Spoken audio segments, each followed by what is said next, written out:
Jethro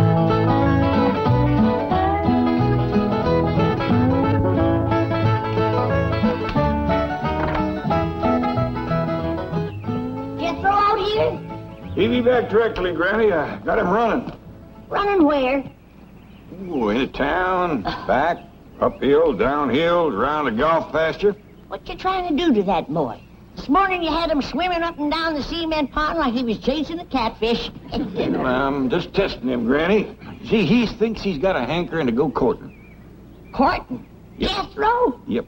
Ah, what girl is he hankering to court? Well, I don't think he's got a girl yet. He's just got the hankering. That young'un ain't ready for courting. Maybe he is, maybe he ain't. That's why I'm running him and swimming him. I figured to dull his edge a mite. Then if he still feels like chopping wood, he's ready. Yonder he comes. He don't look tired to me. Me neither. I don't think he's going to be able to stop.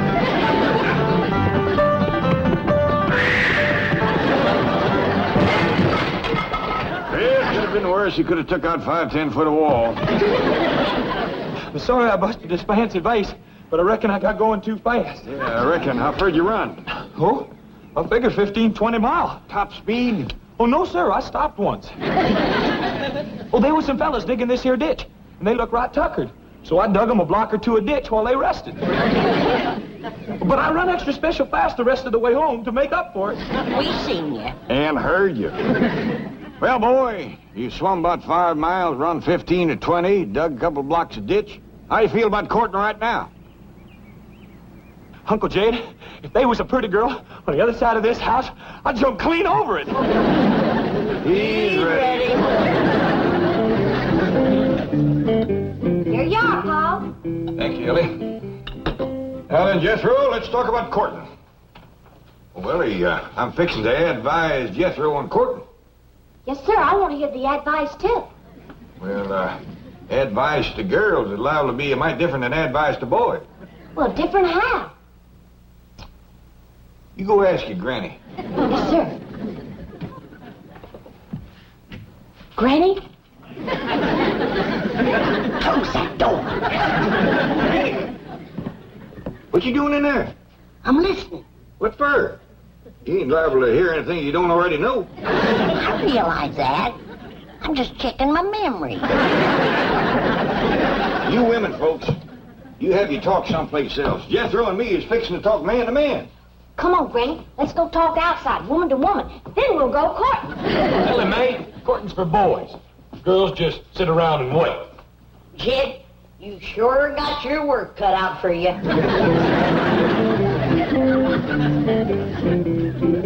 Now then, Jethro, how much do you know about courting? Well, it's kind of simple. You find a girl and then you marry her. Boy, I want to tell you something. There's a whole heap of in-between. Like what?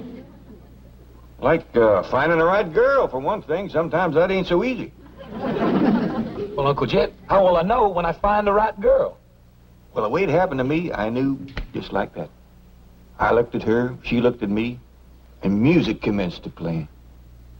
Well, where was the music coming from? From our hearts, I reckon. Well, I ain't never heard no music come from my heart. Or no one else's neither. Of course not, because you ain't met the right girl yet. But when you do, you'll hear it. I heard a bell ring. Does that mean something? Means somebody's calling. Kid Clampett speaking. Hello, Mr. Clampett. Jane Hathaway here. Did I by any chance leave a large brown envelope there last evening? Yes, ma'am. It's right here by the window. Good. I'll have Miss Trigo drop over to... Is Jethro there? Yes, ma'am. He's right here. I'll drop over and pick it up. No call for you to do that. I'll have Jethro fetch it right down to the bank to you. Uncle Chad, I want to commence courting. Just a minute. The bank is a fine place to commence. There's lots of pretty girls work there. Oh? Oh, yeah. Jethro will be down directly as soon as he washes up and puts on his good clothes. Well, no bother at all. Bye. Dicky dog! I'm going to carry this down to the bank, and I'm going to carry me a girl back. Whoa, whoa. It ain't as simple as all that. Even if you should find the right girl, you got to make courting talk first. I do? Why, of course. Well, Uncle Jed, how do you make courting talk? You gotta kind of sidle into it. Like you start off with, nice day, ain't it? And then you work around to where it looks like it's going to be a nice night, or a walk, or a drive, or dance. And, of course, along the way, you got to throw in a couple of, my, ain't you pretties, and get your dandy dancer. We talk like that. I'll catch on now, Uncle Jed. All right, boy. You got enough to get you started. Yes, sir. Some girl is in for a mighty spirited courtship.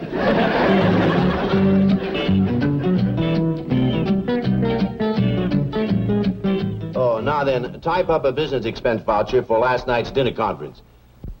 Food, $150. Beverage, $200. Entertainment, $15. Entertainment at a business dinner? Guest speaker. Gave a very interesting demonstration of the 27.5% depletion allowance benefits. I'd better make a note of his name. Of course, C.D. Laverne. Laverne C.D. That's right. Now, take a letter to, Excuse me, I'm sorry, but there's a Chickadee Laverne who insists on seeing Mr. Drysdale. Chickadee? What? You tell old Chick I'll call him from the club. Call me nothing. You promised me cash on a barrel after the show I did last night. You are C.D. Laverne? Just call me Chickadee. That was a very interesting demonstration of depletion allowance benefits, Miss Laverne. Thank you. I do this dance where I take off everything except 27.5%.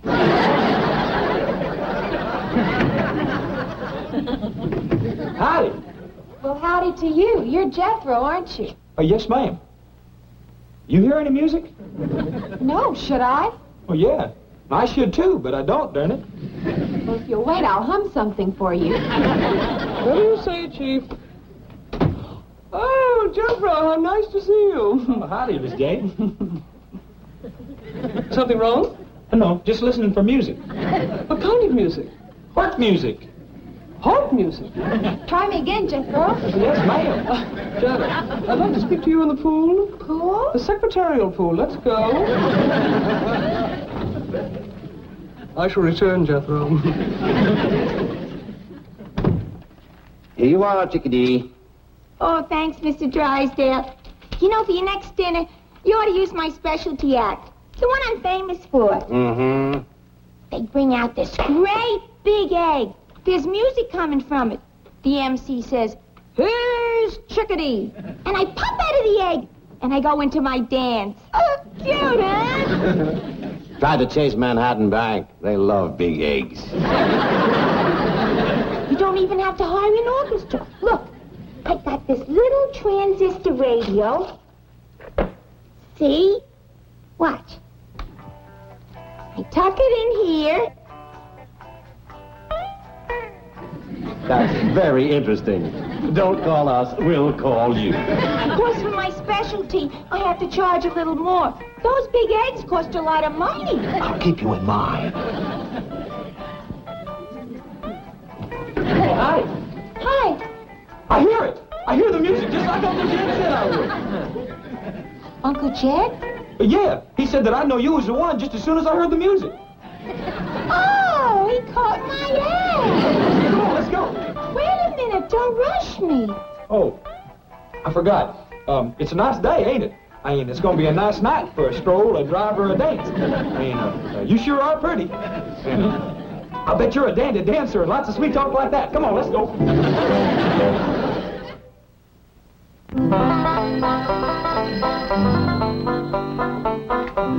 Jed Clampett speaking. Oh, howdy, Miss Jean. Jethro get there all right? Yes, and he brought the envelope, but now he's disappeared. I can't find him anyplace. I see. Well, tell me, is the bank missing any girls? I mean, Jethro might have told her one off. Jethro? Oh, I hardly think that... Wait a minute. There is one possibility. A girl from the secretarial pool who... False alarm? No girls missing. Oh, that's too bad. Well, thank you, Miss Jane. Bye. What's too bad, Jed? Jethro didn't find him no girl down to the bank. I told you that young'un wasn't ready for courting. Well, maybe just as well. I was worried I hadn't given him a good enough talk first. With Jethro, it takes a little extra. That's a fact. The last I heard, he thought his ma found him under a cabbage leaf. Well, I'll finish cleaning my rifle, and when he comes back, I'll take him hunting. That'll give me a chance for a real man-to-man talk. Looks like Jethro done all right. Found herself a girl. From here, it looks like he found himself a girl and a half. Hey, kid, is this where your uncle lives? Oh, yeah, me too. He must be a millionaire. Well, he's got 35 or 40 million. Does that make him one? Does it ever? Tell me something. Why do you drive this, truck? Well, I already run to town and back once today. Huh? Ooh, that's a big one. Big strapping girl like that can sure help you with the housework, Granny. Housework, that girl can pull a plow. Let's go meet Uncle Sugar. Well, that's Uncle Jed. Yeah. Yeah!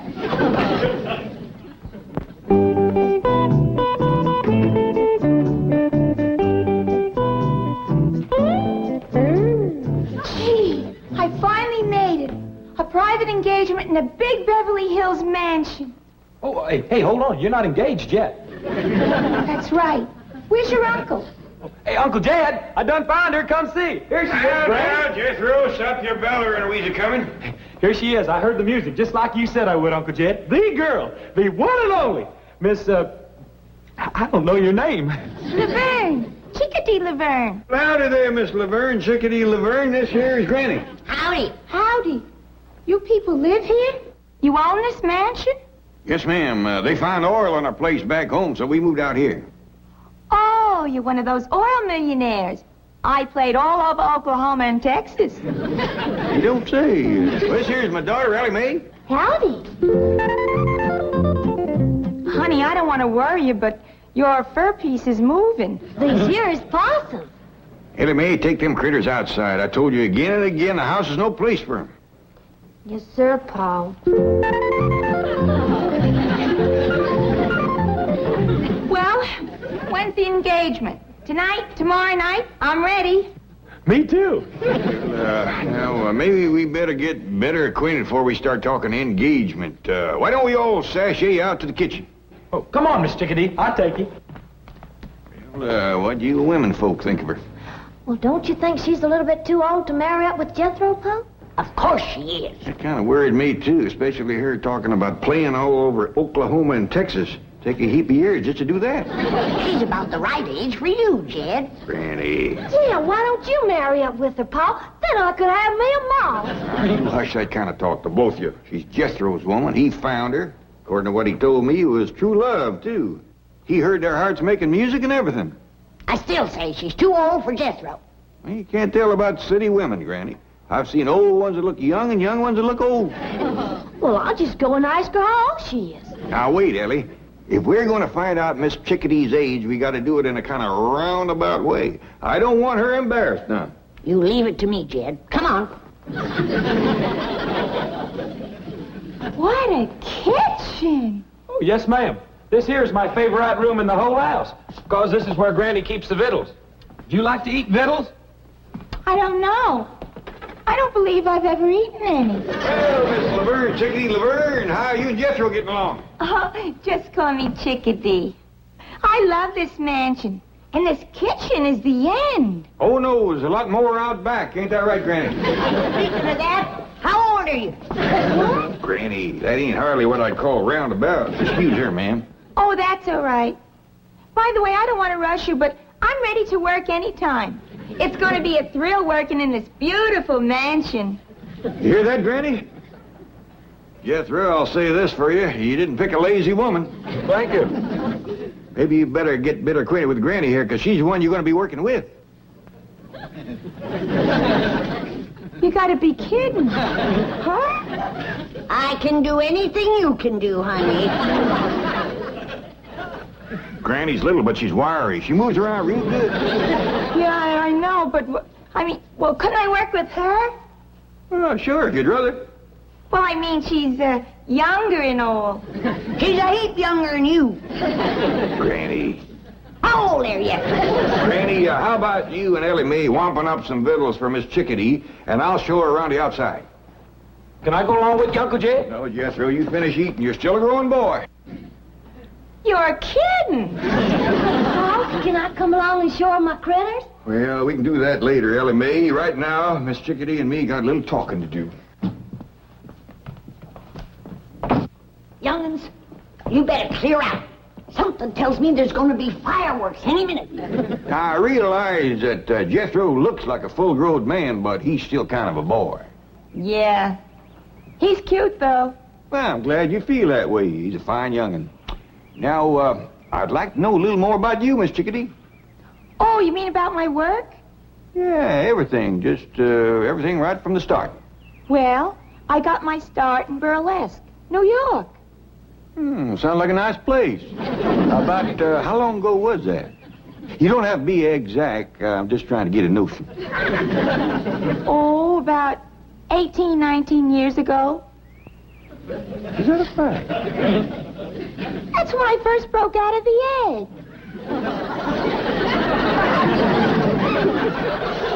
You come from an egg? Sure, you know about that, don't you? Oh, yeah, of course.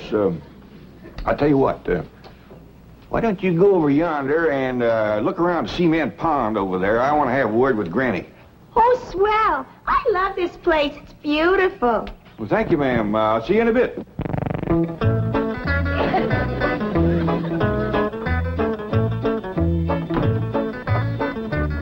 You know, Granny, maybe Miss Chickadee ain't the right woman for Jethro. Of course she ain't. She's too old for him. Well, ain't that so much. Fact is, she's only a little older than Jethro. Who says? She said. She told me she was born 18, 19 years ago in a town named of Burlesque, New York. Hogwash. She ain't no 18 or 19. Well, whether she is or whether she ain't, there's a bigger problem. What's that? Well, what with Jethro thinking he was found under a cabbage leaf, and her thinking she come from an egg, I just don't see much future for them two.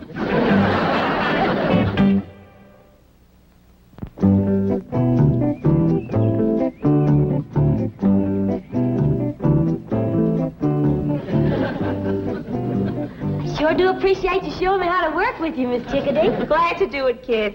Say, when you get your glove off, that's when we commence to working? Yeah, that's when we really get started. Tell me something. Your dad's worth like 35, 40 million bucks, right? Why do you want to work? Oh, I don't mind. Besides, if I don't, Granny will want me. Yeah, I had an aunt like that. She shoved me out on the stage when I was 15. I never knew my mother. Me neither. You mean your father's a widower? Yes, ma'am. I was kind of hoping he'd marry up with you so as I could get me a mom. Really? I like you. And my critters like you, too. And when critters take a liking to folks, they's generally good and not mean or nothing. Yeah. Hey, you want me to show you what Elmer can do? Now watch him take this here grape out of my pocket.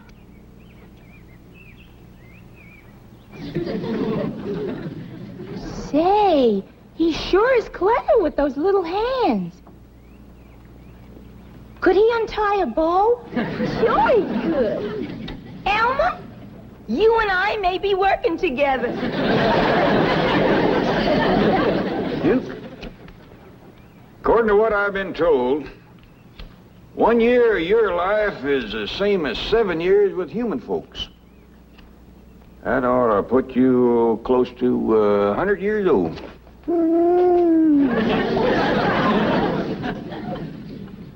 Well, I didn't aim to worry you none. It's just that if I'd lived as long as you had, I might be able to work out this vexing problem I got with Jethro and Miss Chickadee. Well, if this ain't a fine howdy-do. You sit there a whittling like you ain't got a care in the world, when your own kin is fixing to marry up with a woman old enough to be his ma. I'm studying on the problem, Granny. Well, you better study fast.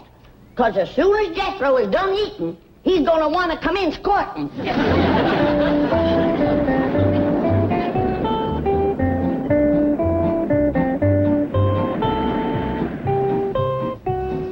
there, folks. Mr. Clampett. Granny. Mr. Clampett, I'm sorry to trouble you, but I need one more signature. No trouble at all. Not compared to the trouble we got with Jethro. Now, Granny. Oh, hasn't he arrived home yet? Oh, of course. He's right out there in the kitchen now poking on the victuals. I shall pop in and pass the time of day with the handsome lad. Miss Jane would make a heap better match for Jethro than that old... Now, Granny, don't bother Mr. Drysdale with our family problems. Now, Mr. Clampett, as I've said before, your problems are my problem. I am willing and I hope able to help you in any way possible. Well, that's mighty neighborly of you to take so much interest, but... Don't think nothing of it. We bankers like to take as much interest as we can.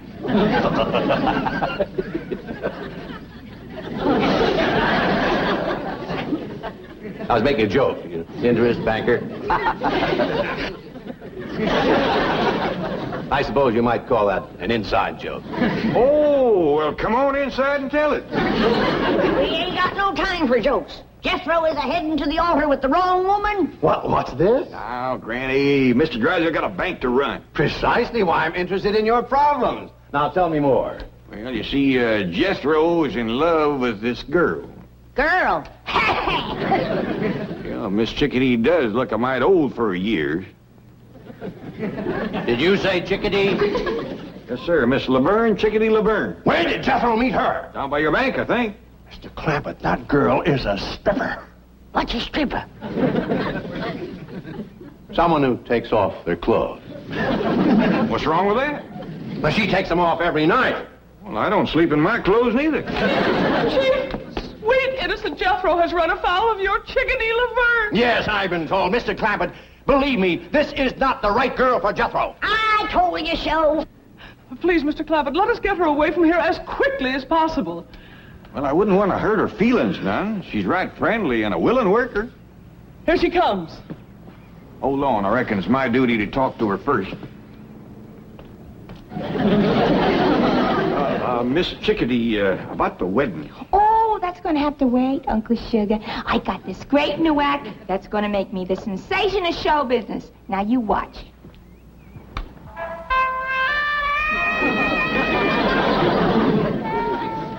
This is going to be a great act. The MC gives me a big intro. I walk through the curtains with this raccoon. Right away, he starts unfastening my... Great act. Great act. Now, let's hurry down the bank, and I'll sign you up for the big convention next week. Hey, Uncle Jed, where's Mr. Drysdale taking my sweetie? Never mind, Jethro. But I found her. She's mine. I courted her and sweet talked her and all. Forget about her, Jethro. Go take yourself a swim.